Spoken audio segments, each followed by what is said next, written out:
Não sei se você que chegou até aqui no canal Politizando já ouviu ou leu alguém dizer que é preciso votar no Lula logo no primeiro turno para acabar com essa eleição e a gente nem ter ameaça do fascismo num eventual segundo turno. Olha, sabe quando que o PT venceu uma eleição presidencial no primeiro turno? Nunca! Nem quando o antipetismo e o antilulismo eram bem menores do que são hoje. Então tem que ter muita calma nessa hora. Eles tentam impedir que a gente debata ideias, projetos e que inclusive critiquemos os erros e contradições no PT no poder. Então é sempre aquela desculpa, não é hora de criticar o PT. Eu vou falar sobre isso aqui de uma declaração do Haddad, que vem trazer aí mais um motivo para votar no Lula no primeiro turno, mas antes de falar sobre isso eu quero pedir a sua ajuda para que se inscreva no canal, ative as notificações e se gostar do vídeo, mas só se gostar, deixa o like, se não gostar, deixa o dislike, comente alguma coisa, compartilhe. Vamos trazer mais pessoas aqui para o canal Politizando que luta por um Brasil melhor. Bom, meus amigos, o Fernando Haddad participou de uma entrevista no dia 17 de dezembro e ele disse o seguinte: imagina se o Bolsonaro vai para o segundo turno. Não sei o que esses malucos podem fazer no segundo turno. Eu vou lutar muito para Lula ser eleito no primeiro turno, alertou então o petista e candidato do PT em 2018. Olha, ele fala no medo de Bolsonaro no eventual segundo turno, que os malucos podem fazer lá, e aí ele fala então nesse medo que tem do Bolsonaro no segundo, mas e no primeiro? O que Bolsonaro poderia fazer lá no segundo de tão diferente do que ele poderia fazer no primeiro? Essa é uma pergunta pra gente fazer. E Lula me parece que não está tão preocupado assim com a presença de Bolsonaro numa eleição. Vale lembrar que o Lula não assinou nenhum pedido de impeachment, não foi em nenhum protesto pelo Fora Bolsonaro e nem convocou nas suas redes sociais. Nunca fez a manifestação mais direta pelo Fora Bolsonaro, um tweetzinho, só assim, impeachment já, Fora Bolsonaro. Não, ele faz uma crítica aqui e ali, mas a gente sabe, né, que politicamente falando, manter Bolsonaro relativamente vivo é importante para o Lula manter essa posição de um novo salvador da pátria contra o fascismo do Bolsonaro. E sobre os protestos, por exemplo, Ciro Gomes foi no protesto convocado pela esquerda e no outro convocado pela direita. Mas quando ele foi no convocado pela direita, pronto, Ciro Gomes está se juntando aos fascistas. Só que estes mesmos que criticaram Ciro Gomes não deram um pio ou simplesmente disseram que o Lula é um gênio político quando Lula colocou alguém da direita para ser vice. Ou quando Lula colocou alguém da direita para presidir o Banco Central. Enfim, são dois pesos e duas medidas. Subir num carro de som para gritar fora Bolsonaro com quem é da direita, não pode. Mas se aliar com quem é da direita para governar e para manter a estrutura que tira de quem trabalha e produz e manda para quem especula, aí pode, aí tá tudo certo. Porque quando é o Lula, pode. Quando não tem o Lula, não pode. E mais, agora a gente fica assim, nossa, mas como eles estão preocupados com o medo do fascismo? Parece que em 2018 não tinha essa preocupação, né? Porque enquanto o Ciro tava lá, chamando o Bolsonaro de um projeto de Hitlerzinho tropical e alertando o país para o perigo que era Bolsonaro, o PT simplesmente mentia e fraudava as eleições, sim, porque o Lula estava preso. E o próprio Ciro denunciou na época que a prisão era injusta, como agora ficou todo mundo sabendo por conta do STF, com muito atraso, ter reconhecido isso. Então, não pode acusar o Ciro de ser alguém que naquela ocasião comemorava a prisão do Lula. Não, o Ciro nunca fez cálculo eleitoral disso. Pelo contrário, ele sofreu por denunciar os abusos da Lava Jato antes de virar moda. Só que lá em 2018, então, o PT mentia. Segurou o Lula candidato até quando não podia mais. No dia que o TSE disse não pode, aí falou, opa, então agora Haddad é Lula, Lula é Haddad. E o Haddad aparecia com máscara do Lula na cara. Qual que é a chance disso dar certo? Pelo amor de Deus, a chance é zero. Como não deu certo, era óbvio que não daria, porque existia um sentimento dominante na época do antipetismo e também tinha do antilulismo. E tudo isso que o PT fez naquela altura do campeonato só reforçou esse sentimento. E naquela ocasião, o Lula parecia bem nas pesquisas, alguns cenários ele liderava, mas todo mundo sabia que não podia ser. E as pesquisas mostravam que o Haddad não tinha a força que o Lula tinha. No Nordeste, o povo chamava o Haddad de Andrade, nem sabia quem ele era. Então todo mundo, com o mínimo de consciência, sabia que o PT perderia no segundo turno, principalmente com o Haddad candidato. O próprio Mano Brown reconheceu isso lá num comício lá, junto do Haddad, do Boulos, da Manuela Dávila, enfim, do Chico Buarque. Falou, tá perdido, perdemos a base.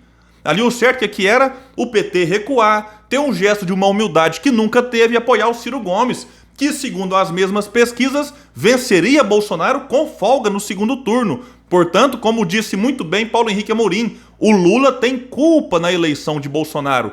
E o Paulo Henrique disse isso antes do primeiro turno, porque ele percebeu que, de fato, o PT ia colocar o país para dançar à beira do abismo, e aqui estamos, no abismo, com responsabilidade do seu Lula e do PT. Mas não se iludem, por trás desta questão de vamos nos unir com o Lula para eleger logo no primeiro turno, tem uma questão que o PT, claro, não vai dizer, mas que fica meio que implícito, que é o seguinte: não é momento para criticar o Partido dos Trabalhadores. Se a gente criticar o PT agora, fortalece o Bolsonaro.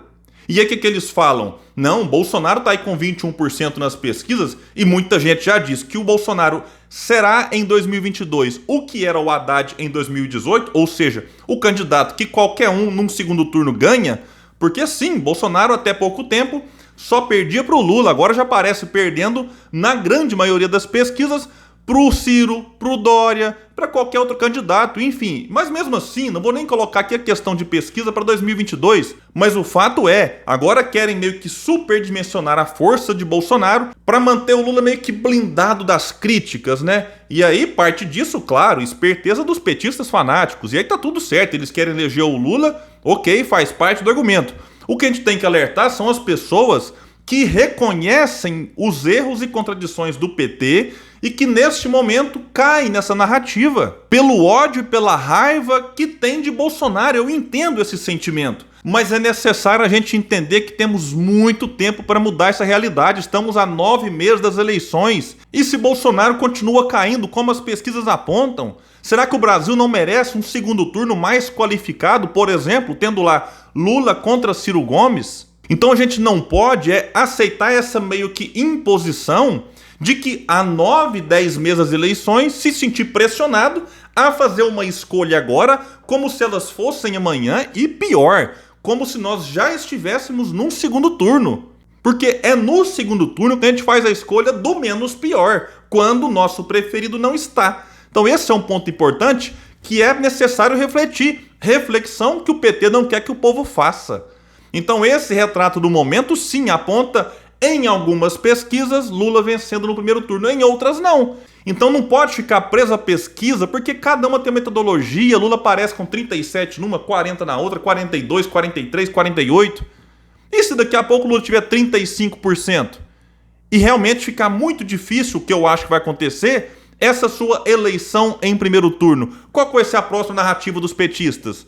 Ah não, vamos votar no Lula porque ele é uma divindade, ele é um santo, ele é um semideus. Olha, tenha santa paciência. Agora, a estratégia pro PT acaba dando certo. Ela não dá certo, sabe pra quem? Pro país e pro campo progressista, porque não é ignorando os erros e contradições do PT que o campo progressista ficará fortalecido. Sabe por que não? Porque o povo sabe que no governo do PT, da Dilma em especial, teve uma tragédia na economia. Teve corrupção, teve mensalão, teve petrolão. Se o campo progressista não tem a coragem de pôr o dedo na ferida, sabe quem vai pôr? A direita. E o povo sabe que teve. Então não adianta querer mentir. Ah, não teve abuso na Lava Jato? Teve muito abuso. O próprio Ciro e vários outros do campo progressista denunciaram isso na data. Agora, não é porque teve abuso de um lado que do outro lado você pode dizer que não teve o que aconteceu. Não é o negacionismo da esquerda que vai ajudar o campo progressista a se reconciliar com o povo. Porque, repito, se o campo progressista não faz isso, a direita vai fazer. E aí, mesmo que o Lula ganhe em 2022, ela pode voltar muito mais forte em 2026, porque o Lula, neste momento, não faz autocrítica. Se não faz autocrítica, acha que foi tudo certo. Se ele acha que foi tudo certo, ele pode cometer os mesmos erros e em 2026, então, nós observarmos o fortalecimento novamente da direita ou da extrema direita. Então a gente tem que parar com essa coisa de votar num para tirar o outro, ou votar no outro para tirar um, ficar nesse eterno looping. Vota em 2018 para tirar o PT, aí agora vota no PT para tirar Bolsonaro, aí em 26 vota num para tirar o PT de novo. O que é isso? E quando é que nós vamos parar para votar no melhor projeto? Ah não, William, mas é que é preciso unir o campo progressista. Qual campo progressista? Porque o PT é progressista na oposição. Agora que estão aí oposição a Bolsonaro, defendem tributar lucros e dividendos. Tiveram 4 mandatos, não tributaram. O último a tributar, sabe quem que foi? Ciro Gomes, ministro do Itamar Franco. Fernando Henrique revogou, Lula, Dilma, Temer, Bolsonaro mantiveram revogado. O PT na oposição agora questiona por que não se cobra imposto sobre grandes fortunas, que o Lula pessoalmente é contra. Mas quando teve oportunidade, não cobrou. Aí o PT agora quer que o imposto de renda se torne mais progressivo para aliviar de quem ganha menos. Por que o PT não fez isso nos 4 mandatos dados generosamente pelo povo brasileiro? Opa, mas na oposição é progressista, no poder, conservador. Ah, William, mas e o programa social do PT? Sim, política social compensatória, faz parte aí do manual neoliberal. Você joga uma migalha pro povo, o povo fica contente, não protesta e fica tudo por isso mesmo. Enquanto você transfere 322 bilhões para o Bolsa Família durante os governos do PT, no mesmo período foram 4 trilhões e 88 bilhões para juros da dívida. É isso. Ah, William, mas foi importante. Foi, não estou questionando os 322 bi. Eu só questiono que o Lula, por conta disso, aparece como o pai dos pobres, quando na verdade é o pai dos banqueiros, o pai dos rentistas. E aí pareceu muito porque antes do Lula pouco tinha sido feito nessa área. Então o Lula teve um mérito, ok, teve sim, mas muito pouco perto do que tinha que ser feito em termos de reformas estruturais. E quem de fato quer ajudar o Brasil a se livrar de Bolsonaro no segundo turno, sabe o que pode fazer? Votar no Ciro Gomes. Ciro sim será candidato, não importa se ele tem 10, 20 ou 30%. Imagina no segundo turno Ciro contra Lula. Eu acho que o país ganharia muito para debater de fato propostas, porque aí nós não teríamos mais ódio contra ódio. Enfim, o ódio do PT contra Bolsonaro e o ódio de Bolsonaro contra o PT. Então é necessário ter muita calma, mas muita disposição para combater essa que é uma das muitas narrativas que o PT e petistas tentarão emplacar na sociedade. Até pouco tempo, repito, a narrativa era só o Lula vence Bolsonaro. Como essa ficou defasada e agora vários vencem Bolsonaro no segundo turno, a nova agora é essa. Vamos com o Lula para derrotar Bolsonaro no primeiro turno. Daqui a pouco essa também passa e eles surgirão como a nova, mas estaremos aqui sempre para tentar ajudar o campo progressista a se reconciliar, não com o petismo, não com o lulopetismo, mas com o povo. Porque é essa reconciliação que vai ajudar o Brasil a, de fato, a sair desse fundo do poço que Bolsonaro agrava depois de anos de PT, de Temer, de Fernando Henrique no poder. Meus amigos, então é isso, eu fico por aqui e até o próximo vídeo no canal Politizando. Valeu!